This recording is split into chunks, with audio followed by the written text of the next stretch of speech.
11 मई 1998 दोपहर 3:45 पर राजस्थान के पोखरण में अचानक एक के बाद एक 3 जबरदस्त धमाके होते हैं। अचानक धरती कांप उठती है और आसमान धुएं के गुब्बार से भर जाता है। आसपास के गांवों में लोग सहम जाते हैं। किसी को कुछ समझ नहीं आता कि आखिर हुआ क्या है। लेकिन जब सच्चाई सामने आती है कि यह भारत का एक सफल न्यूक्लियर टेस्ट था, तो देश भर में खुशी और गर्व की लहर दौड़ जाती है। प्रधानमंत्री अटल बिहारी वाजपेयी खुद दुनिया को यह ऐलान करते हैं कि भारत अब एक परमाणु शक्ति है। अभिनंदन होना चाहिए वैज्ञानिकों का, उन इंजीनियरों का जिन्होंने पोखरण में जो कुछ हुआ उसे सफलतापूर्वक करके दिखाया। भारत का यह परमाणु परीक्षण इसलिए भी खास था क्योंकि अमेरिका की सैटेलाइट्स और CIA की तीखी नजरों के बावजूद भारत की इस योजना की किसी को भनक तक नहीं लगी थी। We've been following the Indian nuclear program for many years, but there's no getting around the fact that in this instance we missed and did not predict the particular tests involved. It's my responsibility to stand up and tell the American people that we didn't get it right. Bharat की इस ऐतिहासिक सफलता के पीछे कोई और नहीं बल्कि मिसाइल मैन कहे जाने वाले डॉक्टर APJ अब्दुल कलाम थे,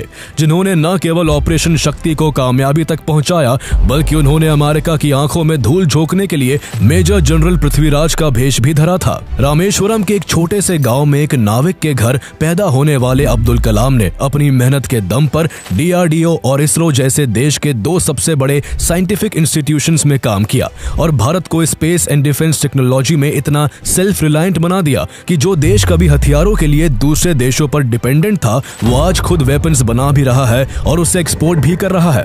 उन्होंने अग्नि, पृथ्वी और आकाश जैसी मिसाइलों से न केवल भारत को एक मजबूत सैन्य शक्ति बनाया, बल्कि उन्होंने बच्चों को सपने देखना सिखाया, युवाओं को इनोवेशन की तरफ मोड़ा और विज्ञान को लैब से निकालकर सीधे गांवों तक पहुंचाया। वो महान साइंटिस्ट होने के साथ साथ देश के सबसे चहेते राष्ट्रपति भी बने, लेकिन उन्होंने फिर भी खुद को एक टीचर कहलाना पसंद किया। तो आइए जानते हैं मिसाइल मैन के नाम से मशहूर भारत के सबसे प्यारे राष्ट्रपति डॉक्टर APJ अब्दुल कलाम की पूरी कहानी। आखिर कभी फाइटर पायलट बनने का ख्वाब रखने वाले डॉक्टर कलाम भारत के महान साइंटिस्ट कैसे बने, भारत को न्यूक्लियर पावर बनाने में उनकी क्या भूमिका थी और जून 2007 में प्रेसिडेंट के रूप में दूसरे कार्यकाल की इच्छा रखने के बावजूद वो दोबारा प्रेसिडेंट क्यों नहीं बन पाए थे।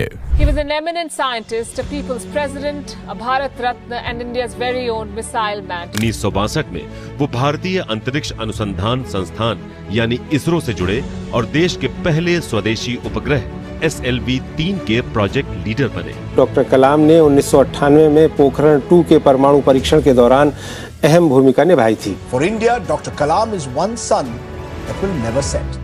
Message is dream transforms into thoughts, thoughts result into action.